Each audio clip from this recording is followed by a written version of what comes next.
Bom dia, meu nome é Tiago Cosmo, sou catequista da paróquia de Nossa Senhora Rainha dos Apóstolos e hoje eu vou dar continuidade à minha série de vídeos falando sobre o Santo Papa. Falarei hoje sobre os dogmas papais. Quando alguém assume a missão de ser o Papa, ele toma para si um trabalho muito importante, porém de grande responsabilidade. Então, para auxiliá-lo nessa missão, Deus Pai concede ao Papa dois grandes dons, que nós chamamos de dogmas papais. Esses dons são o primado papal e a infabilidade papal. O dogma do primado papal declara o seguinte: Jesus Cristo conferiu ao apóstolo São Pedro e a todos os seus sucessores, a partir da realidade da sucessão apostólica, o poder e a jurisdição sobre todas as questões de fé e de costumes da nossa Santa Igreja, e também o seu governo, a fim de manter a unidade entre a Igreja e todos os seus membros. Este é o primeiro dos dogmas papais.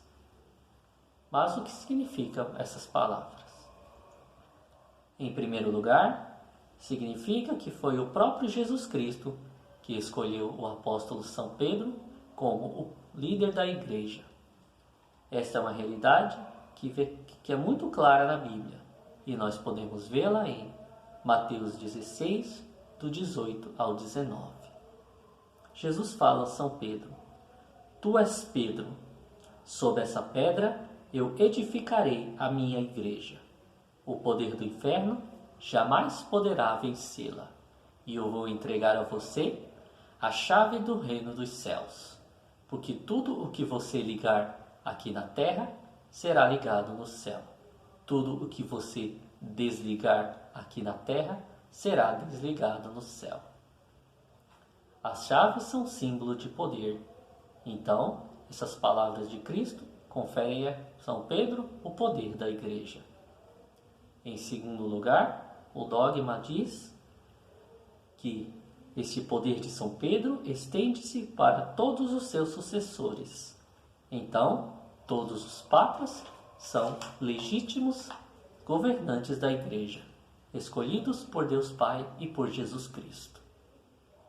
Em terceiro lugar, significa que o Papa ganha de Deus Pai a autoridade para reger a Santa Igreja de acordo com a lei de Deus. Ele ganha então poder sobre as questões canônicas e litúrgicas da Santa Igreja. Isso significa que o Papa é aquele que determina tudo que os membros da Santa Igreja devem acreditar e devem seguir, além de organizar os credos e os ritos litúrgicos que devem ser usados para realizar uma correta profissão de fé dos fiéis dentro da Santa Igreja. Em outras palavras, o Papa é um guia que nos mostra todos os caminhos corretos que nós podemos seguir para poder alcançar a nossa salvação. Porém, precisamos lembrar que o Papa é um enviado de Deus e não um próprio Deus. Ele é o porta-voz de Deus, não uma espécie de líder supremo da Igreja. Muitas instituições não católicas acusam a nossa Igreja de colocar o Papa em um patamar de líder supremo, dizendo que ele tem um poder absoluto sobre a Igreja, que pode mudar tudo conforme sua vontade. E dizem até mesmo que a palavra do Papa é mais importante do que a palavra de Deus contida na Bíblia.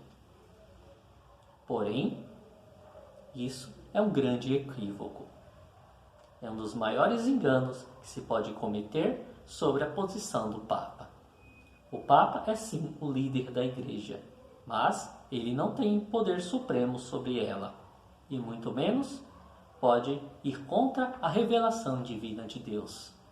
O Papa, para ser considerado legítimo, deve reger a Igreja em comunhão com todo o colégio episcopal e também manter a comunhão com os 3 grandes pilares da nossa fé, que são o Evangelho, a tradição apostólica e o magistério da Igreja. Tudo o que o Papa falar e fazer deve estar de acordo com esses 3 pilares, e nenhum ensinamento dele deve entrar em contradição com nenhum deles. Dessa forma, o Papa não é um rei que governa a Igreja conforme sua vontade, mas um servo de Deus, um servo que nos guia conforme a vontade de Deus. Nenhum servo é maior que o Senhor, e o verdadeiro Senhor da nossa Igreja é Deus Pai, Jesus Cristo e o Espírito Santo. O Papa é apenas um porta-voz dos 3.